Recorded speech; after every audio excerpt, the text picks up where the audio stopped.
Thank you, President. My question is to the Minister for Children and concerns the disparity in foster and kinship carer allowances. Kinship carers are the preferred model for placement of children who are unable to live with their families, particularly for Aboriginal children, and they account for roughly 70% of all placements. The Yurruk for Justice Commissioners heard that 96% of kinship carers receive the lowest level of care allowance compared to 32% of foster carers, and recommended the disparity be fixed to attract more much-needed Aboriginal carers into the system. The Commissioners were assured by the Department of Families, Fairness and Housing that they would be looking at methods of getting more suitable support to kinship carers. Can the Minister provide an update on what more suitable support the 96% of kinship carers are now receiving? Minister. President, and thank you, Mr Ettershank, for your question and your interest in the children's portfolio and the ongoing dialogue that both yourself and, of course, your colleague, I note that I was absent from the chamber when she also asked a question recently in relation to children in the child protection system. So I thank you for your ongoing dialogue on these issues.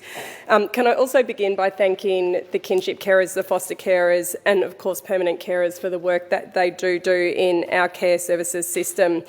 I've highlighted to this House on a number of occasions now that we do obviously provide a care allowance which contributes towards the day-to-day needs of caring for a child. It's important to note that there's no discrepancy in the allowance itself and the allowance being applied to a foster carer or a kinship carer. The allowance is indeed differentiated on the needs of the child, not the type of carer in the system. The level of funding is dependent on the age and the needs of the child, and the higher allowances are determined on a case-by-case basis based on the needs of the child and the complexity of their issues, the things that they have that require ongoing specialists or support requirements.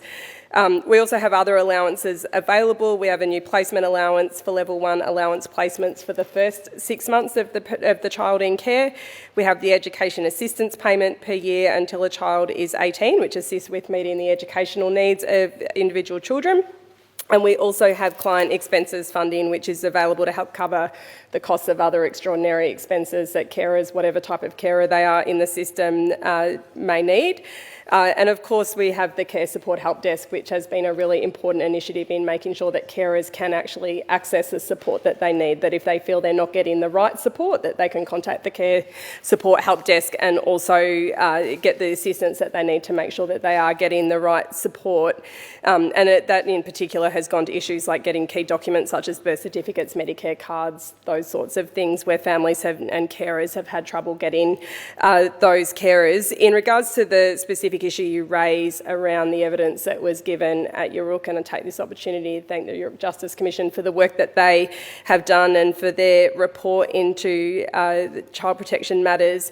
But to go to the specific reference that the Department of Families, Fairness and Housing made, there was an acknowledgement that they made, and certainly that I also made at Yurruk Justice Commission in relation to the further work that does need to happen in regards to kinship and foster care allowances. And we have set up within the department a working group that is working on how we can better apply allowances to kinship carers, foster carers and indeed permanent carers in the system. And the peak organisations are represented in that discussion as well, and I was pleased to talk to the Foster Care Association about that during Foster Care Week at an event they had in Ballarat. But that work is ongoing and remains a priority, but the government is certainly considering further ways in which we can build on the range of supports and allowances that we provide. Mr Ettershank, supplementary. Thank you, President. Thank you, Minister, for your response. As well as generally receiving a higher allowance than kinship carers, foster carers are also eligible to additional foster care therapeutic payments. These payments must certainly assist with the financial pressures of caring for a child and would be welcomed by kinship carers who on average are substantially poorer than foster carers. Can the Minister explain why therapeutic payments are not available to kinship carers? Thank you. Minister.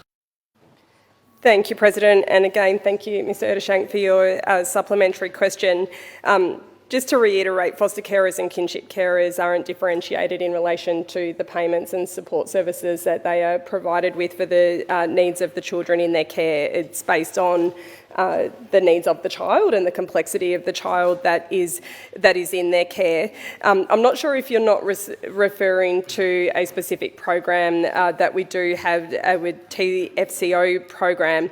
This is a very specialised model of care which is for a short period of time for particular children in care.